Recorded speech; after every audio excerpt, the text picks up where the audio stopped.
Hey, good morning, everybody. Kickoff indeed. We are launching a brand new series today. I'm so glad for this day. We've been planning this for quite some time. And here's what we're going to be doing over the next couple of weeks. We're going to look at the autobiographical statements that God makes about himself in the Bible. And then we're going to do something that maybe you've never done in a church before. Maybe it feels like really bad to do this in a church. Maybe it doesn't feel like you have permission to do this in a church. We're just going to ask the question, really? About everything that he says, okay? So that's what we're going to be doing. We're going to be looking at who God says he is, and then we just want to be the type of people who actually come at it open-handed and say, like, is that really true? Because if it's not really true, then there's better things that we could do with our Sunday mornings, kickoffs, tailgatings, things like that. But if it's actually true, if God actually, what he actually says is true, then there's things we got to do here in our Sunday mornings as well. A lot of us have questions when it comes to faith. Maybe you've followed Jesus for decades. We had two young men in our service, in the first service, get baptized who are 12 years old about. And then Zaya is so excited for Zaya getting baptized, so proud of what God's doing in your life, but in her early 20s and getting baptized. Maybe you were 12 or 20 when you came to faith in Jesus, but now you're like 40 or 50. And over the seasons of your life, the seasons have changed, but maybe your faith hasn't changed since you first came to faith in your early teens or in your 20s. And now the life situations that you face are way more complicated than the life situations that you faced then. And the faith of your youth doesn't necessarily seem to have answers for the questions of your present. What this series is designed to do is to mature those of us in our knowledge of who God is so that the questions we all face today have actual answers of relevance for God's involvement in our lives today. I hope to get you off of autopilot over the next couple of weeks. But for some of us, there is no autopilot because this is a series designed to help you begin thinking about God. Maybe you've got questions. Maybe you've got questions about God that are deep. You understand how complicated the questions that you have about God are, but they're serious questions, and you're just wondering, does anybody take my questions seriously? I want you to know that we take all questions seriously because we believe here, church is a community built up of the questioners. That faith is not just coming to God and believing something because someone tells us it's true, but actually faith is built upon the building blocks of doubt. That faith and doubt go hand in hand, and it's okay for us to ask questions. If God is God, he can handle some scrutiny. Somebody say amen. Amen. Yeah. What I want to do is orient us to the first time in the Bible that God gives an autobiographical sketch of who he is. Here's where it is. It's found in Exodus chapter 34. God has been arguing with this guy named Moses. Moses has been arguing with this guy named God. And he says, I need you to prove to me that you truly are God. Can I see you with my own eyes? If I could see you, that would really help. And so God puts him up on a mountain, and then he says, I'm going to send myself to pass by. And as the glory of God is passing by Moses, who is so struck with the presence of God that he tries to look but can't even bring himself to look, here's what Moses hears. God says, the Lord. It's almost like his own self-declaration. Kings back in the day had callers who would call out, hear ye. And God himself is calling out to Moses saying, I am the Lord who is proceeding by you. The compassionate and gracious God, slow to anger, abounding in love and faithfulness, maintaining love to thousands, and forgiving the wickedness and rebellion and sin. How many people love that description of God? 2 hands in the air if you love that description of God. I mean, that's like one of the greatest descriptions of God. Okay, it keeps going. Yet, he does not leave the guilty unpunished. Everybody say, uh-oh. He punishes the children and their children's children for the sin of the parents to the 3rd and 4th generation. How many people love that description of God? So here's what some of us do in churches that we've grown up, or maybe you've heard your friends try and describe you who God is, and something's ringing hollow about it. We try to take one at the exclusion of the other. There are churches who believe that God is just punitive and wrathful, and you better get sorted out, otherwise God's going to damn you to hell. That's a church type of idea that's out there. We're not that type of church. Everybody say thank you. Yeah, you're welcome. And there are also some churches who are like, well, God is just compassion and grace and slow to anger and abounding in love and faithful and maintaining. I want you to know that we're not that type of church either. We're a type of church that wants to take everything that God says about himself seriously. And here's what this does for me. I love this part of God. I'm confused about this part of God. And it makes me wonder, is God really all of this? It's very complicated of God to be so dynamic. It's very complicated of God to describe himself. It'd be one thing if Billy Graham told us this is what God was like. But these are the words out of the mouth of God himself about who he is. Is God really all of this? And that's where we're going over the course of the next couple of weeks. And we're going to answer some questions of, is God brutal? Is God good? Is God present? And I want you to know this. One of the ways as we do this, just by way of announcement, you should not miss, you should put this on the calendar, September 24th of this year should be on your calendar for two reasons. Number one, it's the day that the Bears come into Arrowhead Stadium, and so that's going to be a thing for the Jacobsen family to sort out. Go Chiefs, all right? I got my Mahomes jersey ready. Kristen, pray for her. But the second thing, one of us has adapted to Kansas City more than the other. I'll just say it that way. The second thing, September 24th, is a good friend of Heartland, pastor, author, award-winning author, AJ Swoboda, is going to be coming and preaching right here on the stage, right here in person. And you should not miss that day. AJ is brilliant. He's phenomenal. He's funny. I love getting to know AJ. A year ago, we did a series called Bring Your Doubts. And AJ had just released a book called After Doubt. And the subtitle, I love the subtitle. He says, How to Question Your Faith Without Losing It. And he's going to come and bring some from his world, some examples of how to go about this curiosity that we have towards God. It's going to be a phenomenal date. That's 2 Sundays from now. You're going to be here. Everybody say, yep. Okay. I promise that along the way of this series, you do not need to be a philosopher or have a philosophy degree to understand what we're saying, even though today I'm going to talk about a lot of philosophers.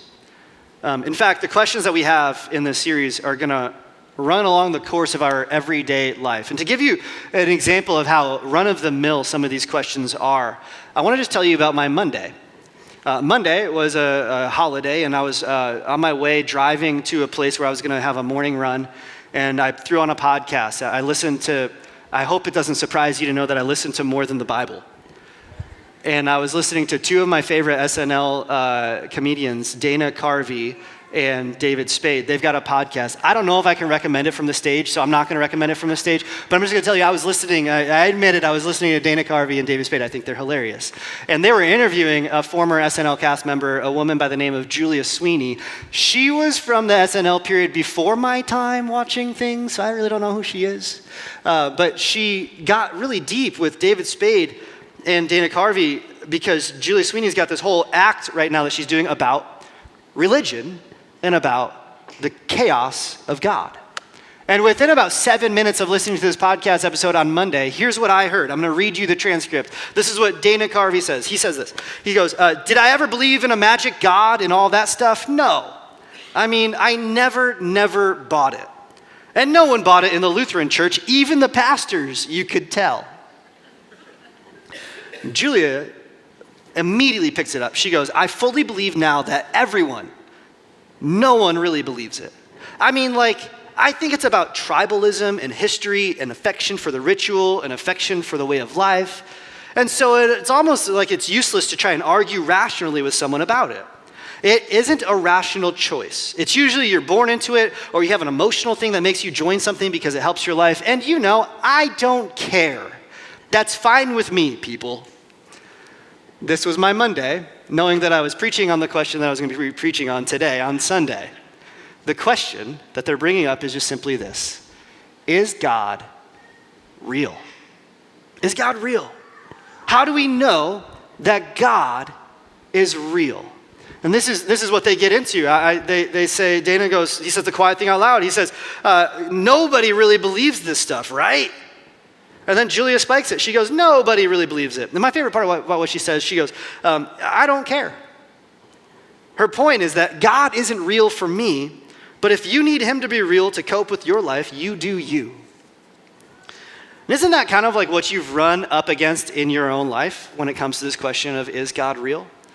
Perhaps you yourself have wrestled with some of these same ideas, some of these same theories, some of these same questions that isn't it just about who you're born into? And maybe if I was born in Russia, I believe something different. Or maybe if I was born in China, I believe something different. But I was born in the Bible Belt. And so of course I believe that God is real. Or maybe you're here and you're like, man, this is all so strange that these people here at Heartland believe this. Because like, this is crazy. You know, if the question here is that God is not real, then what we are doing right now is really strange. Can we just acknowledge like that if God is not real, if the answer to this question is no, then you and I maybe have just gotten 52 hours of our year back for Sunday morning tailgating.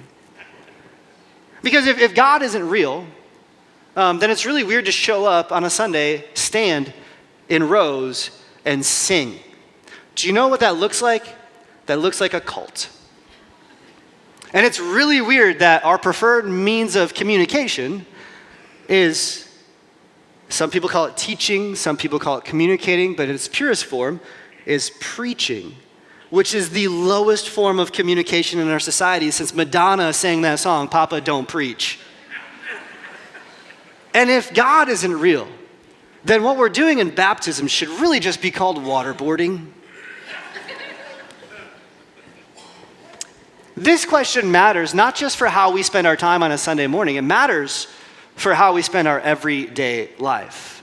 And I appreciate the observations that Dana and Julia bring, but I'm not satisfied with their conclusions, partly because the Bible actually says the same exact thing that they said, but it comes to a different conclusion itself.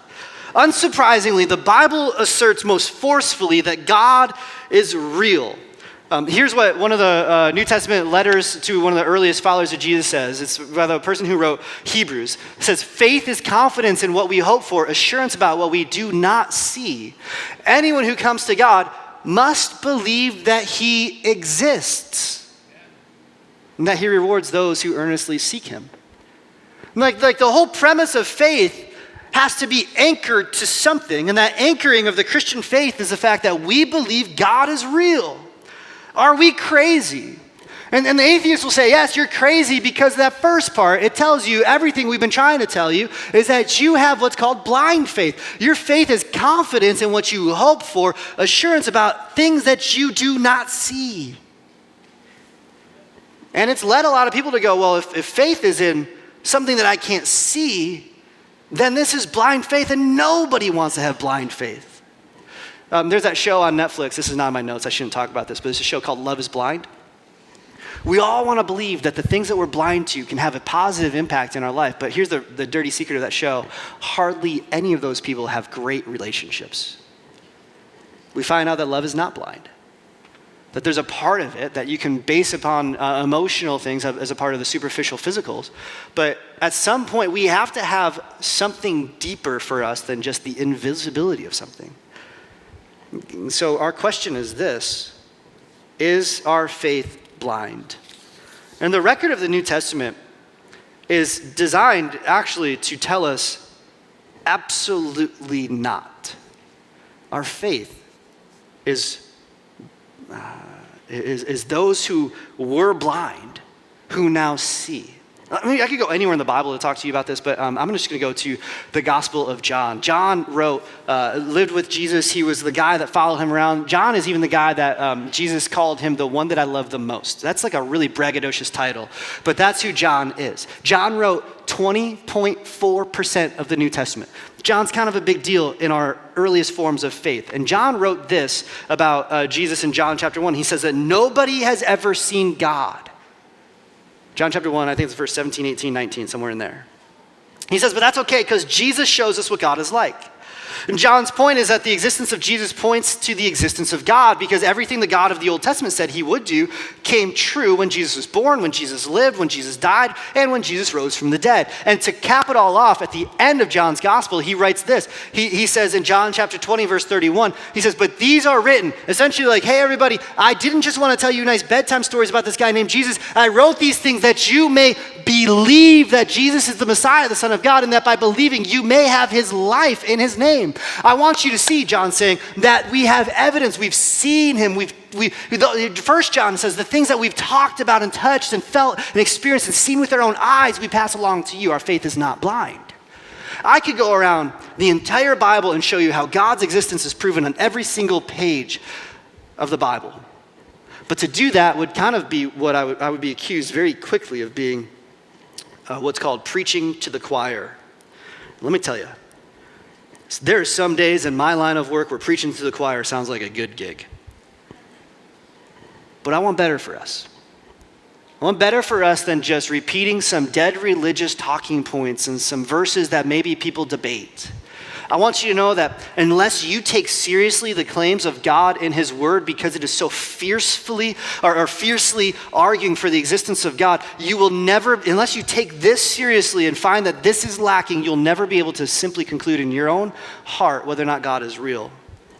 But I think we can get there through a couple different means today. The historical account of the Bible tells us that God exists. But there are more arguments in our world that don't necessarily rely just on the Bible for us to see that God exists. And just for a couple of minutes, in the next 6 minutes, I want to just walk you through a couple thousand years of human reflection about the idea of God. How about that? Would that be worth your time? 6 minutes for 1,000 years worth of reflection. Okay, let's start all the way back with Aristotle. I watched Princess Bride last night, and there's that little guy with the iocane powder who's like, Socrates, Plato, Aristotle, morons. Not morons, all right? Aristotle tried to get at this question. He looked around the world and he said, people are answering this question of, is there a God? Which God is real? Or is there any God? And he said, well, I'm struck at the most base level by this one simple question. Why is there anything instead of there being nothing? This was Aristotle's starting point. He said, why is there anything instead of there being nothing? You would think that if there was no God, there would be no things. And it's like if you were walking into my house and you would walk around my home, you would notice all around our house are little places where my kids have taken, printer paper just like this and have, they make their own books, they write their own stories, they illustrate their own stuff, they make comic strips. But it all is kind of like in the hand of a 6-year-old. And you could walk around my house, and even if you didn't see the kid there, you would see evidence that a child lived in my house. Just by the virtue of there being childly things, you would look at me and say, how old are your kids? That would be an appropriate evaluation of the evidence that you would have walked into. And that's Aristotle's point. He goes, there's something here, there's not nothing. We would expect if there was no God, there to be nothing, but there's something. What does that mean? Another philosopher a couple hundred years later, a guy named Thomas Aquinas, he was a real dude a long time ago, not just the inventor of a high school. In case that was confusing. He followed Aristotle's thinking and he asked the question. He said, since there is something, where did the something come from?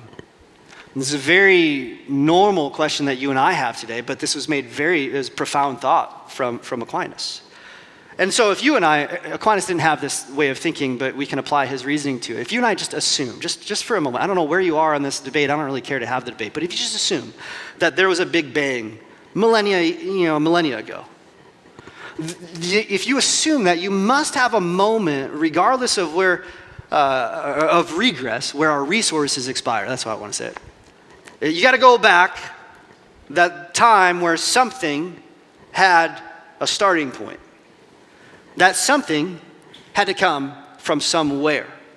And this is called the theory of first causes. Richard Dawkins, who kind of represents this old school atheism, despite himself being a part of what's called new atheism, he admits that this first cause question is somewhat of a problem for atheists.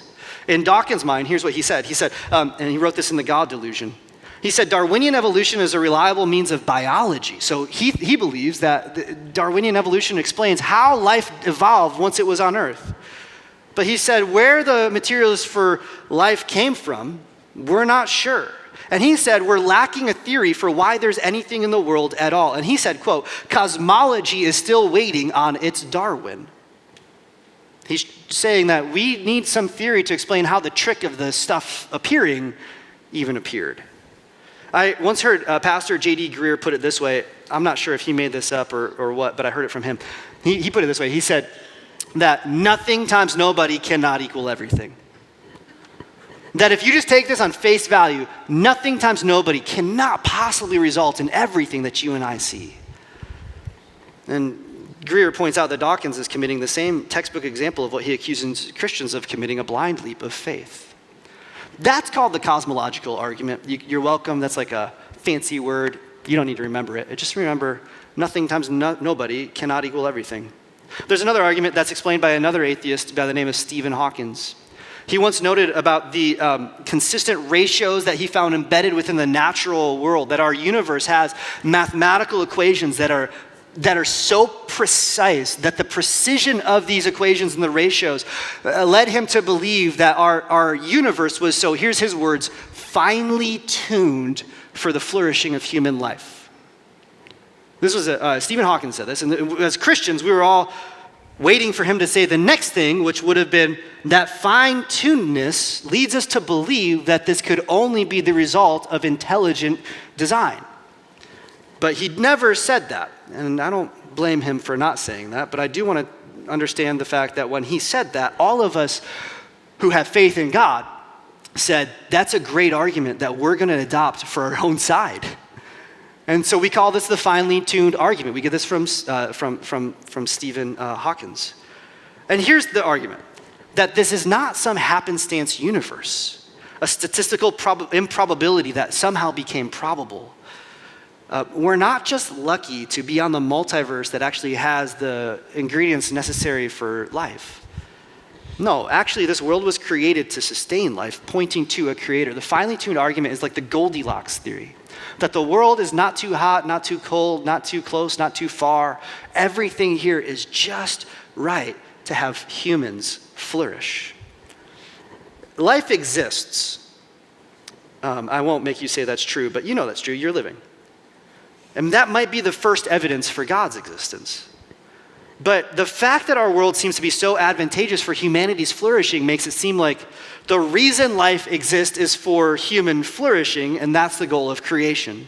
And there's an endless supply of scientific examples that I'm going to share with you just right now because they're going to help you understand this. And you might, if you're like me, an anxious person, you might lose sleep at night over these things. Sorry. Here's the first one. Our atmosphere is made up of multiple different elements, but one of which is oxygen. You know that.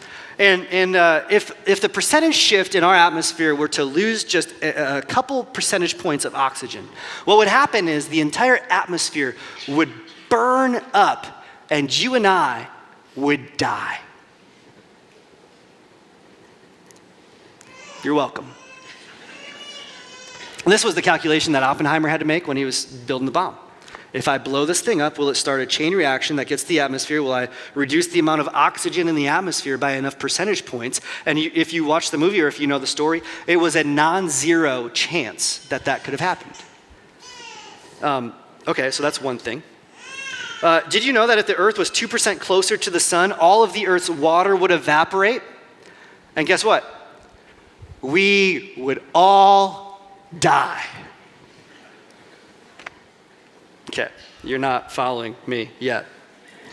Do you know that our Earth is on an axis? It doesn't spin perfectly. It's actually tilted 23.5 degrees.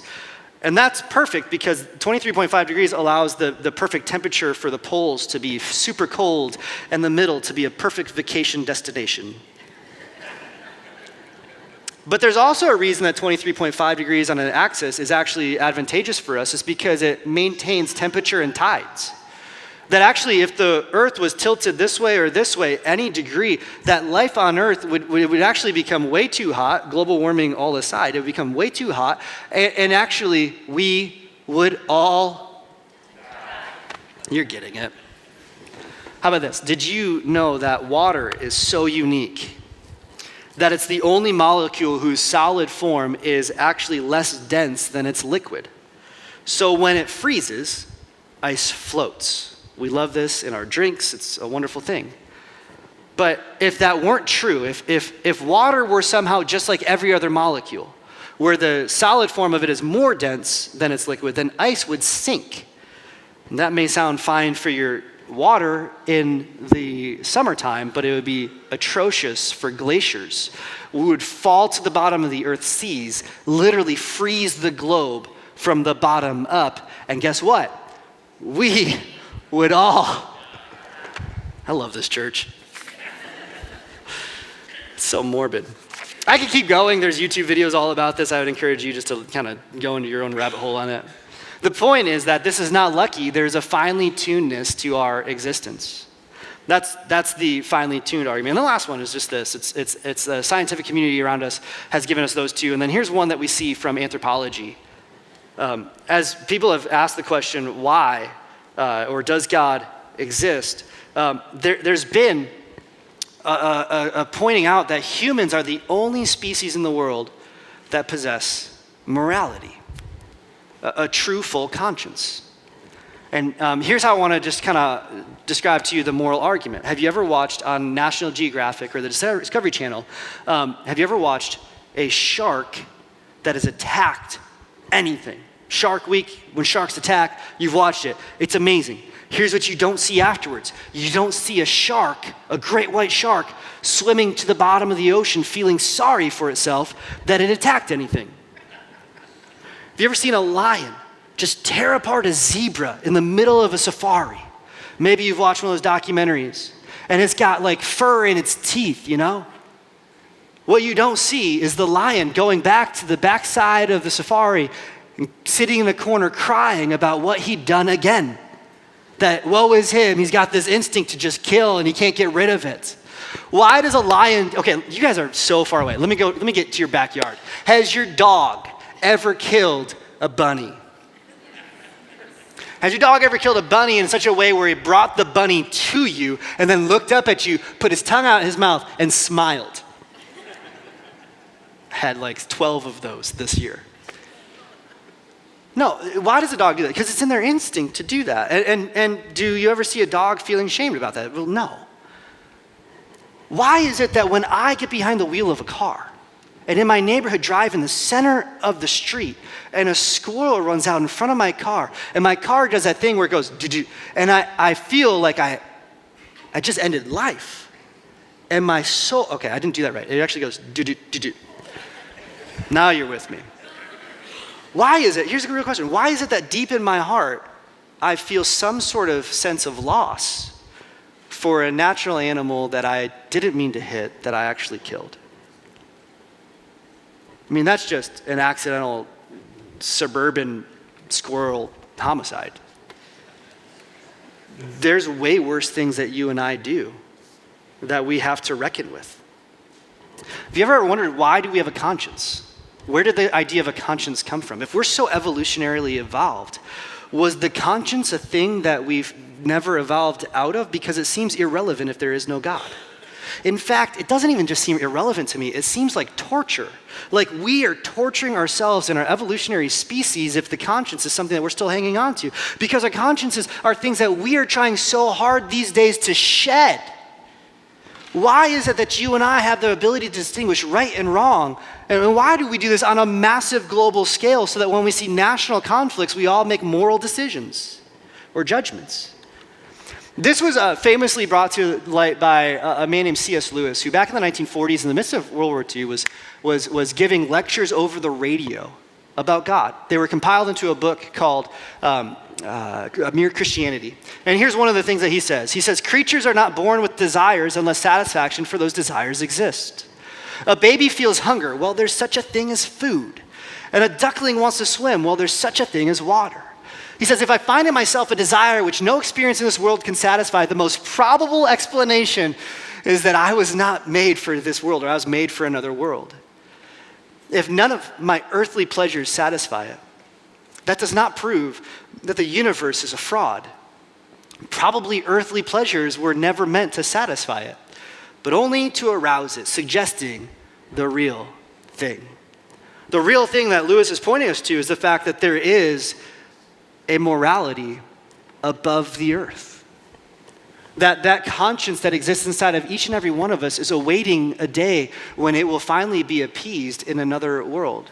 That there is one who can rule as the just lawgiver over all, and your conscience bears witness to the fact that that's coming.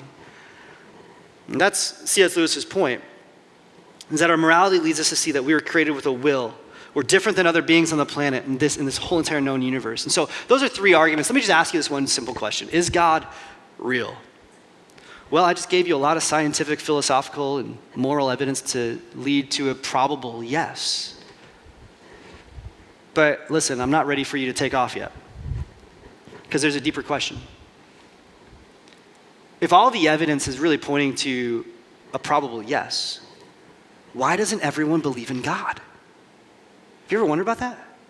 If everything is kind of pushing us towards like, yes, there is something, and yes, I do feel that in my heart, and yes, I do know that there's a right and wrong, and I wish I could be free from that, but I can't be free from that. No matter how I try, it's hard to be free from that. Why can't this be simpler? Why doesn't everybody believe?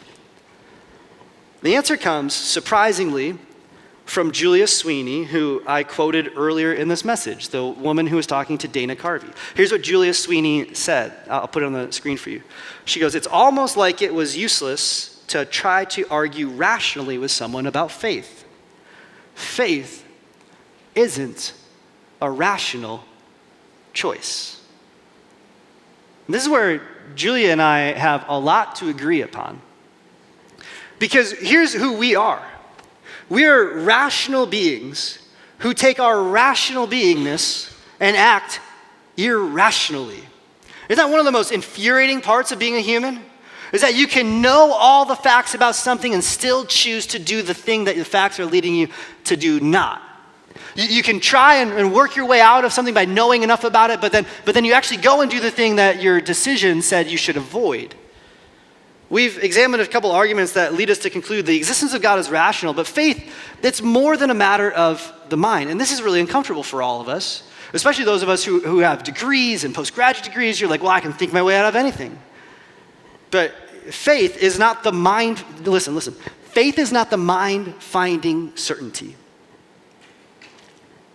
Faith is the mind materially coming to grips with the immaterial. I'll say it this way so that you can understand it. Faith isn't a matter of reason, it's a matter of emotion. Faith is not a matter of the mind, faith is a matter of the heart. We often believe if I could just know the right answers to the questions, if I could just get enough evidence in front of me, I would be certain that God is real. And I want to tell you, you have all the certainty, all the evidence that you need to make this decision, but there's something else barricading you, something else blocking you in the way. And here's my task today is just to show you who that person is. It's not Jesus. It's not the Bible. It's not your parents. The person who's keeping you from faith is you. Faith is always leveled. This is such good news for postmoderns. Faith is always leveled in the individual personal element of our hearts. You say, Dan, that sounds impossible. Isn't faith reasonable? And I want to say, yes, faith is reasonable. The fact that faith is a matter of a heart does not mean that faith is not reasonable. It just means that reason isn't always the beginning of faith. And that's kind of helps us be honest about who we are as people. We aren't always compelled by the evidence to assess reality correctly. In judicial theory, there's a term for this. It's called cognitive bias confirmation. It's a devastating element of litigation psychology that can prevent someone from being an independent third party to an event from hearing from both sides what happened. This has been noted time and time again over 100+ years in our judicial system on cases involving racial bias, where juries will hear pretty solid evidence about what happened in a case, but because of the race of one person or another, they will reject a verdict of innocence based on their own existing beliefs. The evidence was strong, but not strong enough to overcome their preconceived notions.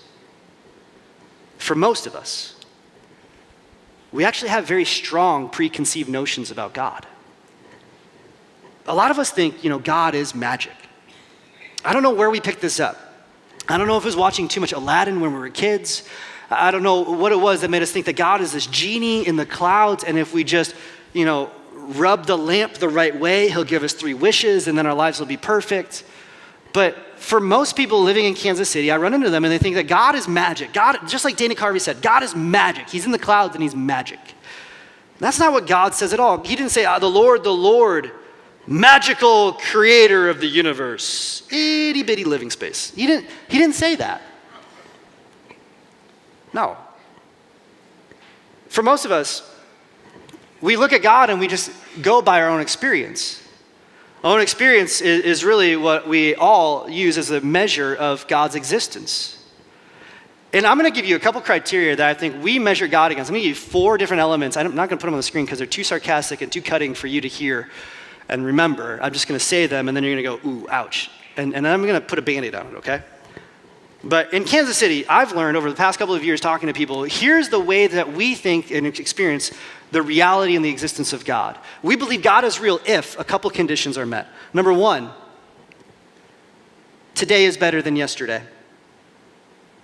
I believe that God exists if my life is getting better. And that could look like the date that I went on last night was better than the other date that I went on with the person, and we're leading towards marriage, and that's going to be a beautiful thing, and we're going to have kids and all this stuff, and the white picket fence and all the things. But today is better than yesterday. Number 2, my paycheck is bigger than yesterday. I got the job that pays me more money so I can afford the things, and I can finally get the Tesla supercharger because I really like that one instead of the other one. The other one was not the great, but I really, really need the other things because the new things are better. I need a bigger paycheck. I talk to so many people who feel blessed by God when they get a raise. I think that's appropriate, but I'm curious what happens when you lose your job. What happens when the job that you started ends up being a dumpster fire? What happens when you've got to actually move on from your promised job and find another job and it's not as good? Number 3, I'll follow God. He's real if I have a surprising medical turnaround. Zaya's story of being in a car accident really caught me this week because I love what she said. It's so honest. She says, I walked away from this car accident unscathed. She was so honest. Thank you for your honesty. She goes, and you would have thought that I would have leaned further into God. She goes, but I was angry. I was angry. You see, when we actually experience the blessings of health, we don't always take it to mean that God is real. And the 4th one, maybe the hardest one, and I don't mean disrespect by this, but this is weird to me, this one. So we believe there's a God if our team wins the next Super Bowl. I wrote that on Monday, by the way. I know the sense of depression on Friday was palpable. You already wrote off the season. Kelsey's hurt. Where is God? Can you not feel the absurdity of all this? But listen, I'm just trying to come to our regular level with all these things. This is what we believe. This is how we make these assessments and these assumptions. Our conclusions on God are based upon our own superficial things, and it's an us thing. It's a center of our universe. All of us are trying to reconcile our personal experience and our personal existence, which feels like we're the center of the universe, and to concede ultimate authority and ultimate control of my life over to this invisible God. It feels in my heart way too risky, too vulnerable, and I'm not sure I can trust this God anyway. That's the emotional barrier that every single one of us has to cross at some point if we believe God is real. The problem is not in our minds, the problem is also in our hearts. We're biased, and until we confront our biases towards God, we'll never be able to understand God, nor, and this is even more dangerous, we won't ever be able to understand ourselves. See, there's an interview online with Francis Collins, who was the former head of the Human Genome Project. He described his shift from atheism to Christianity as one in which he actually resisted. And in the midst of all of his scientific investigations, he was seeing evidence mounting for God. The writings of C.S. Lewis, he says, were helping him mount evidence for God. But he said as the evidence mounted, God became more real. He said he had to get over the one simple fact that what was ultimately stopping him was that he didn't want there to be a God. All the scientific knowledge, all the mathematical knowledge, all the facts in front of him. And he said, noting the foolishness of that reason, I finally embraced faith. And in his words, faith became more rational to me than for atheism. Friends, what keeps you from believing in God? I think it's our own emotions. And that's why I think this thing with Moses and God is really good news for us. Started in Exodus chapter 34, but if you go forward or backwards in the Bible towards Exodus 4, there's this other moment that God shows up to Moses and has this experience with him. He says, Moses, come over here. And Moses walks over. There's a bush that's lit on fire. He hears God's voice giving him instructions to bring about freedom and justice for the Hebrew people. And God's biggest instruction is to go and command the commander. Go walk into Pharaoh's court and tell him what to do. Specifically tell him, release your slaves and retire your construction projects. And Moses, who by the way has killed an Egyptian man in his past, he's got a record. He goes, God, I don't think that's a great idea because I don't want to lose my own life. He realizes I got a speech impediment, I got a record, and the source of this command is a bush that was on fire. I kind of feel like I need a higher authority here. Can you help me know when they say who sent me, who can I appeal to as the higher authority? And God looks at Moses, or I guess he looks at him anthropomorphically, but God says to Moses, he goes, Moses, the name that you can use for me, the name that I want you to know about myself in the midst of your own fear and your own insecurity and your own emotionalism. Tell them that I am that I am. It's a bogus, we can't translate it into English from the Hebrew. I am that I am. Tell them that the I am sent you. That Moses, I know that you're emotionally afraid. And I'm not going to try and logically persuade you into why you should do this thing. I'm just going to meet you in the midst of your emotional curiosity and say that the presence of God who is alive and who is with you. He says, you're afraid, Moses? It's okay, I'm with you. You can't see around the bend into the future? That's okay, I'm here right now. And I'll be the am in the moment when the moment becomes right now. As long as it is, I am. God's name, his very name, declares his existence. That he is never not existing. That you can't go to the will be where he's not already I am, and you can't go to the was then where he's not still I am. That God in his amness and his isness, it's a word now, is infinitely present. This is why I said you can't make this decision without actually reading the whole story. Because God says, hey. Rene Descartes said it this way, I think therefore I am, and it really says more about God than it does about us, because you are, because God is. That's really what he says. So here's what I'm putting the plane today. Is God real? Only if this life is real. And if this life is real, then logically you can say that, yes, the evidence leads to the fact that God is. But I think more than that, you like Moses can say to God, I know this, but I don't feel this. God, can you get me out of my own way so I can experience this freedom and this justice that you promise me? Because you are a God of justice, aren't you? That's the topic we're going to bring about next week. Today, as we leave, I want to help us take this from the land of living in rational thought. And how do we get rational thoughts down deep into our hearts? I want to just give you 3 steps very quickly. The first is this. We got to acknowledge our bias. Acknowledge your bias. For some of us, we've never actually wondered, why do we have the faith structures that we have? It would be great for us to wonder today, was I raised in a family that was antagonistic towards God? Did I just inherit the biases that preceded me?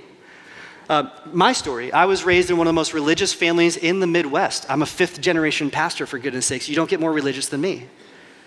And I remember walking through high school realizing, am I only a Christian because everyone else in my family is a Christian?